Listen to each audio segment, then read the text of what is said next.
And then, of course, in particular, a workshop on migration, resettlement and climate change took place in Hanoi on September the 24th. The event attracted the participation of Vietnamese policymakers, local and international scientists. The workshop was jointly organized by the United Nations Development Programme, or UNDP, and Vietnam's Ministry of Agriculture and Rural Development. An important part of the event was a report on Vietnamese policies regarding migration, resettlement and climate change. The paper was jointly compiled by the United Nations and Vietnamese government agencies. According to Vietnam's national census cited in the report, 6.6 million people migrated between 2004 and 2009, given the total population of 86 million. In 2009, registered immigrants accounted for 1/5 of Hanoi's population and 1/3 of Ho Chi Minh City's population. The report says more and more people are migrating due to climate change in Vietnam and around the world.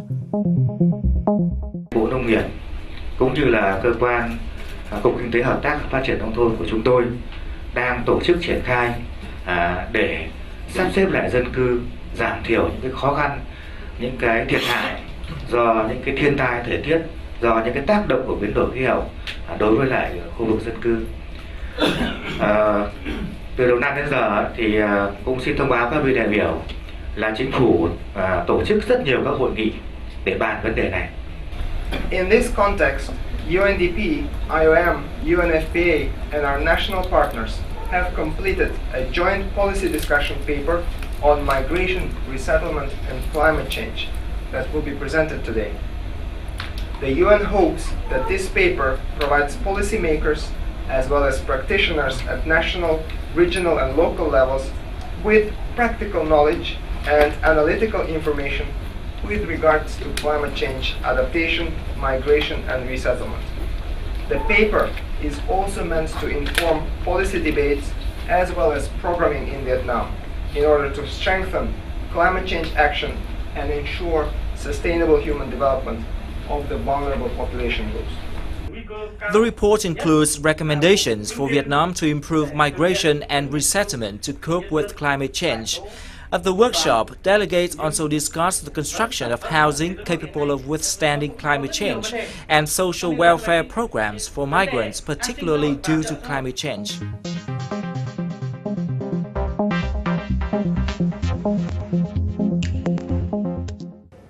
Hello and welcome to Sharing Vietnam. Vietnam is said to be one of the countries suffering the most from climate change in the world. Climate change is affecting many aspects of life in Vietnam, including migration and resettlement. And today we will discuss this issue with Mr. Koos Nifis, the UNDP Policy Advisor on Climate Change. So good morning, Mr. Nifis. Thank you very much for joining us today. First of all, how do you describe the importance of the report by UNDP regarding migration and resettlement related to climate change in Vietnam?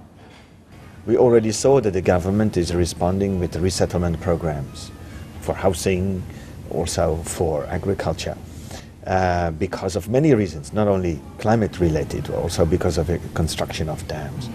So there's a huge experience. But what our research finds, and what we have just heard from government analysts this morning also, is nothing is perfect. A lot of the resettlement programs can improve. The migrants who are temporary migrants to other rural areas or to cities are not fully capable of taking part in all the social services. We know that.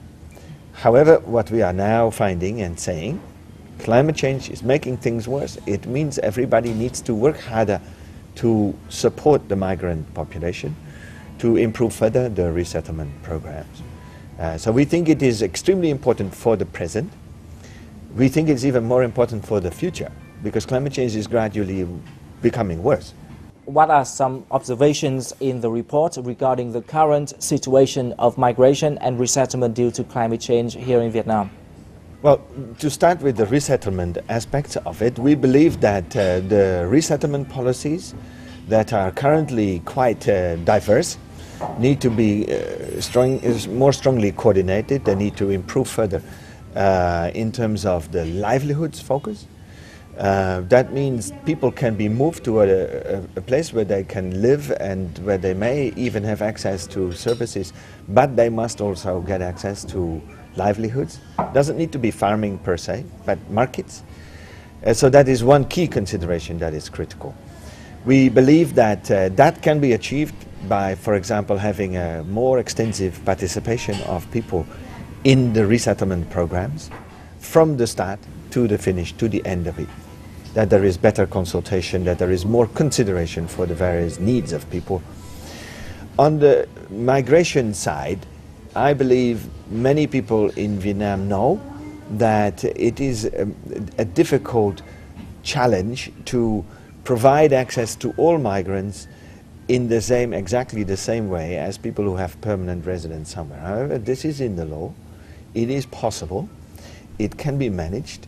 And it means that we believe that in terms of support to migrants, if they have access to a range of services, credit, housing, etc., improves further, then that will benefit the Vietnamese economy ultimately, because you provide more security to the migrant population. That means they can save and invest better. They will become, therefore, also more productive members of society.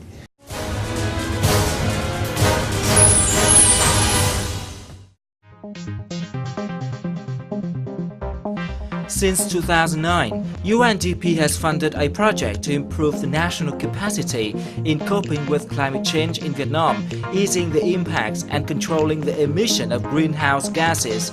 The project is jointly implemented by Vietnam's Ministry of Natural Resources and Environment, together with the Ministry of Agriculture and Rural Development, with a budget of more than $4.6 million. Many activities have taken place within the project, such as supporting the development of Vietnam's national strategy, national target program, and national action plan for climate change, while improving scientific research capacity. In addition, 300 communication seminars have been organized as part of the project, with a total attendance of more than 3,000. UNDP has pledged to further fund the project until 2017 with capital of some $5 million. Recognizing that climate change affects lives and livelihoods of communities in many different ways, we stand ready to provide further support to Vietnam in priority adaptation issues, including in formulating policy and programmatic choices related to migration and resettlement.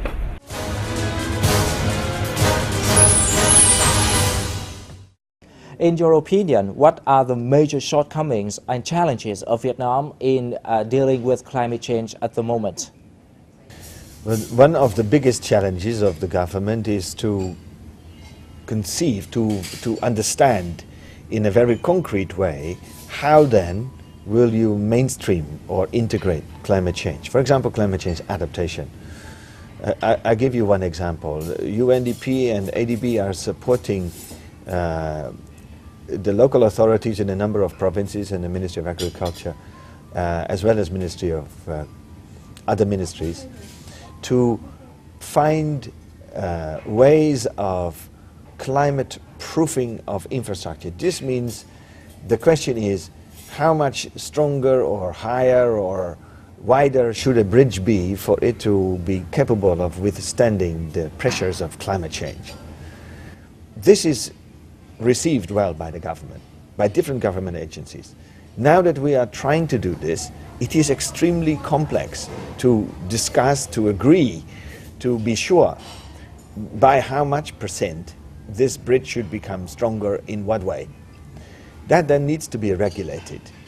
So, in other words, there is a lot of research required before we know for sure whether it is 5% or 10% or 20%. So this is a very complex challenge. Now, the government needs to invest in that.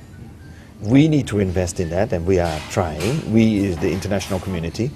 And then ultimately needs to be regulated as well as enforced. Mr. Nifis, as far as I know, the United Nations have been working with Vietnam for quite a number of years now to deal with climate change issues. So how do you describe some results of the cooperation so far? Well, we are very pleased to work actively with so many ministries, agencies and also other non-governmental organizations in Vietnam on the different topics that we are touching upon today. Of course, we work on climate change with the Ministry of Agriculture, Ministry of Natural Resources and Environment, but also with the Ministry of Planning and Investment and others. We work more and more on climate change adaptation. The International Organization for Migration, the other UN organizations also work with the Ministry of Social Affairs, with the Ministry of Home Affairs, with different other agencies. And we believe that this very broad cooperation is successful in the past, was successful in the past, and must now be mobilized in order to make sure that climate change adaptation is integrated everywhere. UN organizations, almost all, as far as I know, have their own internal climate-related or climate change mainstreaming policies already. They are promoting that with the various national partners. If I may say, one key strategic choice that I believe the UN is sometimes making and hopefully the government considers is to engage in particular young people in this. Young students, not just at secondary schools, also students at universities and young graduates who come from there, young professionals. Because climate change is a long-term issue, it will affect their lives, and they tend to be actually more aware than people of my age and older. And I believe it is strategically very important that this is further reinforced in education at all levels, and that the development of these concrete measures that I'm talking about happens in a participatory manner, that you consult with young people also. And finally, could you reveal some plans of the United Nations in cooperating with Vietnam, particularly Vietnamese young people, to tackle climate change in the coming time? In fact, UNDP is only supporting some other UN organizations who are focused on young people. We have supported UNICEF, and UNICEF is working with the Ministry of Social Affairs, for example. And they have very interesting consultations with young people who articulate these kinds of concrete measures. Young people are particularly good at raising awareness, not of themselves, but of the whole of society. They are also good in innovating, in bringing up new ideas about how do you reduce greenhouse gases.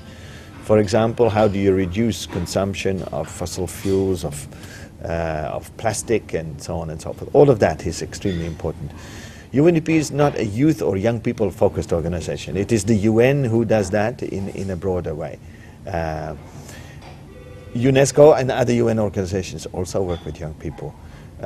We have engaged young people in international climate policy also, so the international negotiations.